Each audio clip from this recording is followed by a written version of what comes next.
wabarakatuh. Alhamdulillahirabbil alamin wassalatu ala asyrofil anbiya'i wal mursalin wa ala alihi washabihi ajmain amma ba'du.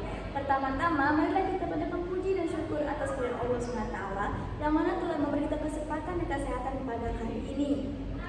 Izinkan saya untuk mempresentasikan presentasi saya tentang mata kuliah dasar-dasar kewirausahaan yang diampu oleh dosen Pak Ardiansyah. Izinkan saya memperkenalkan diri saya terlebih dahulu. Perkenalkan, nama saya Nur Aula Lestari. Saya dari Fakultas Keguruan Ilmu Pendidikan, Prodi Pendidikan Guru Sekolah Dasar.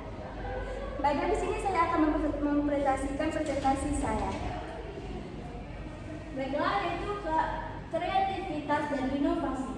Apa sih itu kreativitas dan inovasi? Dunia kewirausahaan tidak terlepas dari kreativitas dan inovasi karena kedua ini adalah konsep yang saling berkaitan erat dan penting untuk kesuksesan dalam berbagai bidang seni, sains, dan bisnis. Kreativitas menghasilkan ide-ide baru atau ide orisinal, sedangkan inovasi merupakan proses penerapan ide-ide kreatif.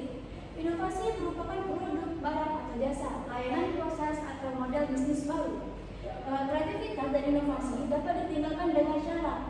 Yang pertama, ciptakan budaya yang mendukung kreativitas dan inovasi, yaitu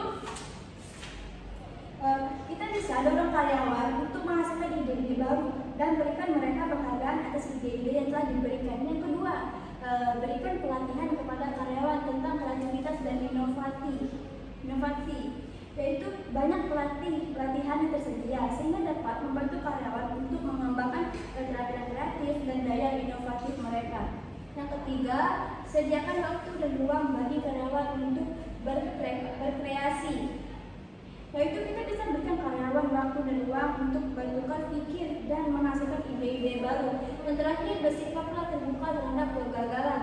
Kegagalan adalah bagian dari proses kreatif, sehingga jangan takut untuk mengambil risiko. Next. Selanjutnya yaitu ada ide, berpikir, dan inovasi. Berpikir kreatif dan inovatif tidaklah mudah. Ada beberapa cara yang dapat dilakukan untuk menghadirkan ide kreatif dan inovatif, yaitu yang pertama, tantangan asumsi Anda. Seperti ide-ide terbaik seringkali datang dari menantang asumsi yang kita pegang teguh. Lihatlah pandangan yang berbeda dan tanyakan apakah ada cara yang lebih baik. Yang kedua, gunakan teknik brainstorming, yaitu salah satu cara yang bagus untuk menghasilkan banyak ide dalam waktu singkat. Yang ketiga, berkolaborasi dengan orang lain. Pikiran dengan orang lain dapat membantu kita melihat ide-ide dari sudut pandang yang berbeda. Yang keempat, mengamati sekitar. Inspirasi dapat datang dari mana saja. Yang kelima, bermain-main adalah cara bagus untuk memicu kreativitas kita. Next. Yang keenam, bertanya-tanya. Ajukan pertanyaan kepada diri sendiri dan tentang segala hal. Yang ketujuh, ambil resiko. Jangan takut mengambil resiko dan jangan takut untuk mencoba ide-ide baru. Yang kedelapan itu berani berbeda. Jangan takut untuk berbeda dan jangan takut untuk menonjolkan dari keramaian. Yang kesembilan, percaya diri. Mempercayai diri adalah hal pertama yang perlu kita lakukan. Yang terakhir yaitu bertekun. Menemukan ide-ide membutuhkan waktu dan usaha. Janganlah menyerah jika belum mendapat ide yang bagus. Next.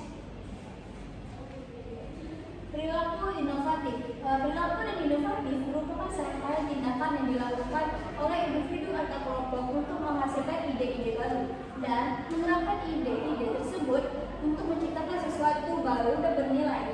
Seseorang individu dengan perilaku inovatif biasanya itu memiliki ciri-ciri kreatif, berani, berorientasi pada solusi dan terbuka terhadap perubahan dan tekun. Nah, terdapat sejumlah faktor yang dapat mempengaruhi perilaku inovatif dari individu atau kelompok lain. Yang pertama itu kepribadian. Kepribadian itu dapat mempengaruhi perilaku inovatif sebab orang yang terbuka terdapat pengalaman baru dan bersedia mengambil risiko. Nah, yang kedua itu keterampilan. Keterampilan itu memiliki keterampilan akan sangat diperlukan untuk menghasilkan ide-ide kreatif. Yang ketiga itu motivasi. Motivasi itu untuk mencapai tujuan akan memberikan perbedaan yang lebih menonjol sehingga pribadi ini cenderung untuk berperilaku inovatif. Yang terakhir itu lingkungan. Lingkungan ini menentukan perilaku inovatif seseorang atau kelompok. Lingkungan akan mendukung kreativitas dan inovasi dapat mendorong individu untuk berperilaku inovatif. Next. Selanjutnya itu ada manfaat kreativitas dalam bisnis, yaitu ada 5. Yang pertama itu meningkatkan daya saing. Kreativitas memungkinkan bisnis untuk menciptakan produk, barang atau jasa yang unik dan inovatif yang berbeda dari pesaing.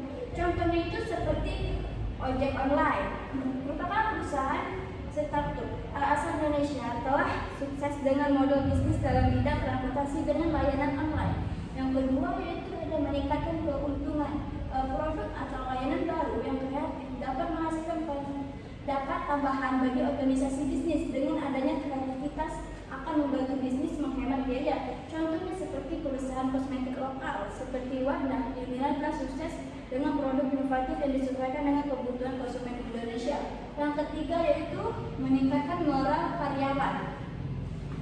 Lingkungan kerja yang kreatif dan inovatif membantu karyawan merasa lebih tertata dan termotivasi sehingga dapat meningkatkan produktivitas dan layanan karyawan. Contohnya itu seperti Google terkenal dengan budaya kerjanya yang kreatif dan inovatif. Yang keempat yaitu ada meningkatnya kepuasan keuangan, yaitu pelanggan memiliki perilaku untuk selalu mencari produk dan layanan yang baru dan menarik serta bermanfaat untuk dirinya. Contohnya itu seperti Starbucks, perusahaan kopi ternama yang selalu berinovasi dan menu-menu baru pengalaman pelanggan yang unik-unik. Yang terakhir yaitu meningkatkan reputasi bisnis. Bisnis yang kreatif dan inovatif seringkali dipandang sebagai pemimpin dalam bidangnya karena meningkatkan reputasi bisnisnya dan menarik inovator baru. Contohnya itu seperti Tesla, perusahaan mobil listrik ternama yang membangun reputasi sebagai perusahaan dan inovatif visioner. Next. Selanjutnya yaitu ada proses kreatif dalam berbisnis. Proses kreatif dalam berbisnis merupakan serangkaian langkah yang diambil dalam rangka menghasilkan ide-ide baru dan inovatif yang dapat meningkatkan bisnis. Secara umum, proses dalam berbisnis dapat dibagi menjadi 8. Yang pertama yaitu identifikasi masalah atau peluang. Yang kedua yaitu adalah lakukan riset. Yang ketiga brainstorming. Yang keempat kita bisa melakukan evaluasi ide. Yang kelima pengembangan prototip. Yang keenam mendapatkan umpan balik. Yang ketujuh luncurkan bisnis Anda. Yang terakhir adalah ukur dan ulangi. Next. Dan terakhir yaitu ada next. Faktor penghambat kreativitas. Faktor penghambat kreativitas itu sangat penting dimiliki dalam dunia bisnis agar organisasi bisnis dijalankan tidak memiliki hambatan atau terjadinya penurunan. Beberapa faktor penghambat kreativitas. Yang pertama yaitu ada ketakutan akan kegagalan. Sebab banyak orang takut untuk mencoba ide baru atau takut gagal. Yang kedua yaitu kurangnya percaya diri. Orang itu kurang percaya diri akan merasa bahwa ide-ide yang tidak cukup baik dan bertanggapan bahwa dirinya tidak mampu untuk menjadi kreatif. Yang ketiga yang keempat itu tekanan untuk sesuai. Orang mungkin merasa tertekan untuk sesuai dengan norma dan ekspektasi atasan. Akibatnya mereka tuh enggan untuk menginterpretasikan ide-ide unik. Yang kelima, kurangnya sumber daya juga menjadi faktor penghambat kreativitas. Sebab kreativitas membutuhkan waktu, sumber daya, dan dukungan. Yang keenam, kebiasaan berpikir terlalu fokus pada detail kecil atau terlalu cepat untuk menilai ide-ide itu sendiri. Yang ketujuh, kreativitas dalam organisasi bisnis akan terhambat akibat faktor lingkungan.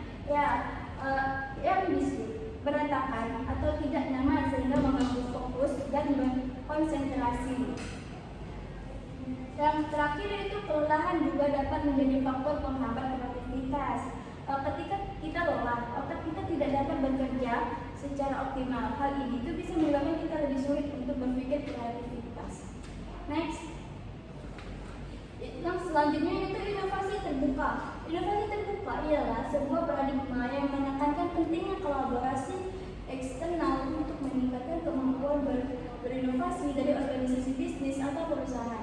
diskusi terbuka bermanfaat untuk ada 4 manfaat inovasi. Yang pertama itu meningkatkan akses ide-ide baru. Maksudnya itu memungkinkan organisasi bisnis atau perusahaan mengakses ide-ide baru dari berbagai sumber seperti universitas, lembaga peneliti, dan lain-lainnya. Yang kedua yaitu mempercepat proses inovasi. Gabungan sumber daya internal dan eksternal organisasi dapat mempercepat proses pengembangan produk dan layanan baru yang relevan dengan kebutuhan pelanggan. Yang ketiga yaitu mengurangi risiko. Mengurangi risiko itu dengan pihak eksternal atau memperbanyak kolaborasi serta menjadi bagian dari sebuah aliansi atau asosiasi dapat membantu organisasi bisnis atau perusahaan. Dan terakhir yaitu meningkatkan peluang keberhasilan. Produk layanan baru yang dikembangkan melalui inovasi tentu memiliki peluang yang lebih besar dan sukses diterima pasar karena mereka tuh didasarkan pada kebutuhan dan keinginan pelanggan. Baiklah, hanya ini yang dapat saya sampaikan pada presentasi saya kali ini. Jika ada salah saya mohon maaf karena kesalahan datang dari saya sendiri. Semoga ilmu yang saya berikan bermanfaat bagi kalian semua dan termasuk saya sendiri. Saya akhiri. Wassalamualaikum warahmatullahi wabarakatuh.